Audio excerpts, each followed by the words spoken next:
कल्पना कीजिए, आप और मैं एक स्पेसक्राफ्ट में बैठे हैं। सामने दूर अंधेरे में एक सुनहरी सी रिंग चमक रही है। जैसे जैसे हम पास जाते हैं वह रिंग फैलती जाती है और अचानक पूरा सैटर्न हमारे सामने आकाश के दानव की तरह खड़ा मिलता है। अब देखते हैं कि वहां वास्तव में क्या होगा। तो चलिए कल्पना करते हैं कि हम नासा के लिए काम करते हैं और हमें नासा के सबसे बड़े मिशन पर जाने का मौका मिलता है। मिशन है जर्नी टू सैटर्न प्लैनेट। कल्पना कीजिए, हम अत्याधुनिक अंतरिक्ष यान में सैटर्न जैसे खूबसूरत ग्रह के अनोखे सफर पर निकल चुके हैं। चलिए पता लगाएं क्या होगा जब हम इस गैस से बने ग्रह के वातावरण में प्रवेश करेंगे और वास्तव में इस ग्रह के मध्य में क्या हो रहा है। क्या हम पृथ्वी पर घर वापस आ पाएंगे? चलो देखते हैं। जैसे ही हम इस ग्रह के ऊपरी वायुमंडल में पहुंचते हैं, हमें वास्तव में एहसास होता है कि यहाँ गुरुत्वाकर्षण बल पृथ्वी की तुलना में इतना मजबूत नहीं है। इसलिए इस ग्रह के ऊपरी वायुमंडल में हम आसानी से आगे बढ़ पाएंगे। जैसे ही हम इस ग्रह के वातावरण में आगे बढ़ेंगे, हम बादलों की अलग अलग परतों से परिचित होंगे जो रंग में एक दूसरे से भिन्न होंगी। इस ग्रह के वायुमंडल की पहली परत अमोनिया बादलों की होगी। विशेष रूप से सफेद अमोनिया के बादल अब अचानक से ही हमारे अत्याधुनिक विमान में तकनीकी खराबी आने के कारण इंजन काम करना बंद कर देता है। ऐसी स्थिति में हम 1 किलोमीटर प्रति सेकंड की गति से आगे बढ़ रहे होंगे और तापमान बहुत कम होगा। परंतु जैसे जैसे हम आगे बढ़ेंगे, तापमान लगभग 15 मिनट बाद धीरे धीरे गर्म होता जाएगा और परिस्थितियां बदलना शुरू हो जाएंगी। वास्तव में हमें थोड़ा अंधेरे का अनुभव होगा। जैसे ही हम इस ग्रह के वातावरण में आगे बढ़ते जाएंगे, यह और अधिक गहरे रंग का होता जाएगा। कुछ ही मिनट बाद हमें बादलों की दूसरी परत दिखाई देगी, जिसकी संरचना कुछ अलग होगी। यह बादल अमोनियम हाइड्रोसल्फाइड और अमोनियम सल्फाइड से बने हैं, जो वास्तव में भूरे रंग के होंगे। इस स्थिति में वायुमंडलीय दबाव पृथ्वी की सतह से थोड़ा ज्यादा होगा और धीरे धीरे बढ़ता ही जाएगा। इस पड़ाव पर पहुंचते ही हमारे आगे बढ़ने की गति नाटकीय रूप से कम हो जाएगी, क्योंकि यहाँ गुरुत्वाकर्षण बल पृथ्वी के समान है। परंतु वायुमंडलीय दबाव हमारे आगे बढ़ने के साथ साथ बढ़ता जाएगा। जैसे ही हम बादलों की दूसरी परत को पार करेंगे, स्थितियां नाटकीय रूप से बदलने लगेंगी।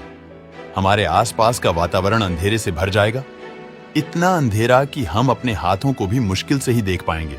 और फिर कुछ मिनट बाद हम बादलों की तीसरी परत तक पहुंच जाएंगे, जहां पर वायुमंडलीय दबाव पृथ्वी की तुलना में 10 गुना अधिक हो जाएगा। अब अचानक से हमारा स्पेसक्राफ्ट तकनीकी खराबी आने के कारण एक विस्फोट के साथ समाप्त हो जाता है। लेकिन हमारा स्पेस सूट अत्यधिक शक्तिशाली है और हमें अभी भी सुरक्षित रखने में सक्षम है। ऐसी स्थिति में यदि हमारे पास स्पेस सूट न हो, तो हम स्वयं को वायुमंडलीय दबाव के कारण दबा हुआ महसूस करेंगे। परंतु हमारा स्पेस सूट बहुत शक्तिशाली है और हम अभी भी सुरक्षित हैं। इस स्थिति में हम इस ग्रह पर पानी के बादलों से गुजर रहे होंगे, जो पृथ्वी पर बादलों के समान है। इस पड़ाव पर हमें बहुत सी रोचक चीजें दिखाई देंगी, जैसे बिजली कड़कना, जहां बिजली के झटकों से संभवतः उसी क्षण हमारी मौत भी हो सकती है। अब हमें वास्तव में विषैली ऑक्सीजन का अनुभव होना शुरू हो जाएगा। तो यदि हमारे पास पर्याप्त ऑक्सीजन नहीं होगी, तो विषैली ऑक्सीजन से भी हमारी मौत हो सकती है। अब धीरे धीरे वातावरण में अंधेरा बढ़ता जाएगा और हम वास्तव में कंप्रेस होना शुरू हो जाएंगे, क्योंकि हमारे शरीर में ज्यादातर पानी होता है। इसलिए केवल हमारे अंदर की हवा ही कंप्रेस होगी और बाकी हम वास्तव में ठीक रहेंगे।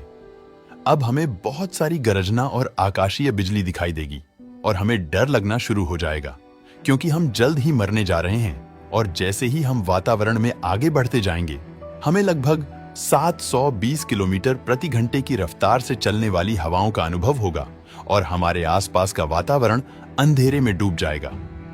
अब हम ग्रह के उस हिस्से में होंगे जहां तापमान आरामदायक 23 डिग्री हो सकता है।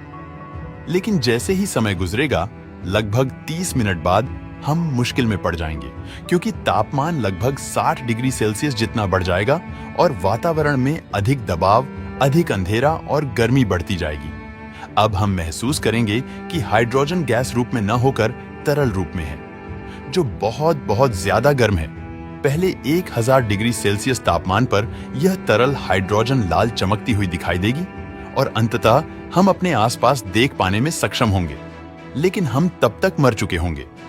परंतु मान लीजिए हमारे स्पेस सूट में 5000 डिग्री सेल्सियस तक तापमान को आसानी से सहन करने की क्षमता है और हम मूल रूप से सूर्य या एक सितारे जैसी सतह की ओर बढ़ने लगते हैं और फिर हम 10,000 डिग्री सेल्सियस तापमान तक पहुंचते हैं। लगभग 20,000 डिग्री सेल्सियस तापमान तक पहुंचते ही हमारी मौत निश्चित है, जहां परिस्थितियां बहुत असामान्य हो जाती हैं, जैसे हीलियम की बारिश उदाहरण के तौर पर, कुछ ऐसा जो हम अक्सर पृथ्वी पर नहीं देखते या वास्तव में बिल्कुल नहीं जाहिर है।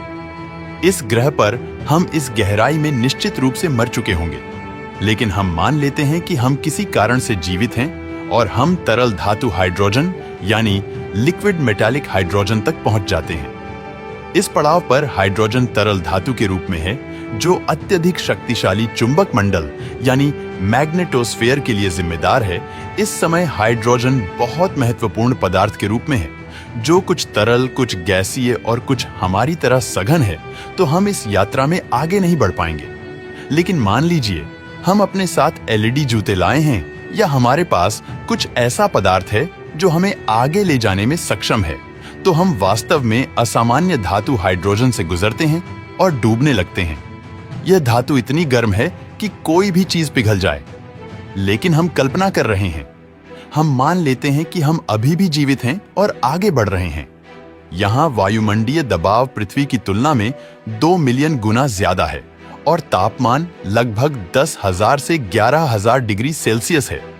लेकिन हमारे मार्ग को कोई नहीं रोकता और हम 15,000 किलोमीटर तक आगे बढ़ते चले जाते हैं, क्योंकि यह लिक्विड मेटालिक हाइड्रोजन यहां बहुत सघन है। इसलिए हम कई हफ्तों तक इस माध्यम में आगे बढ़ते जाएंगे और किसी पड़ाव पर हम ठोस जमीन तक पहुंच जाएंगे। यह ठोस जमीन वास्तव में चट्टानों और अनोखी धातुओं के मिश्रण से बनी हुई होगी, जिसकी हम शायद ही कल्पना कर सकते हैं, क्योंकि हमने कभी ऐसा कुछ नहीं देखा होगा। सिवाय प्रयोगशाला में कुछ एक्सट्रीम केसेस को छोड़कर, अब हम मूल रूप से एक ऐसी जगह पहुंच चुके होंगे जिसे वास्तव में किसी गैसों से बने ग्रह का कोर यानी अंतर्भाग माना जा सकता है और हम एक दिन पृथ्वी पर वापस लौटने की उम्मीद करेंगे। लेकिन हकीकत में हमारी मौत बहुत समय पहले ही हो चुकी होगी, क्योंकि हमारे पास अभी तक कोई भी ऐसी टेक्नोलॉजी नहीं है जो इतनी भयानक परिस्थितियों में हमें जीवित रख सके। दोस्तों, वीडियो पसंद आया हो तो लाइक और शेयर करें।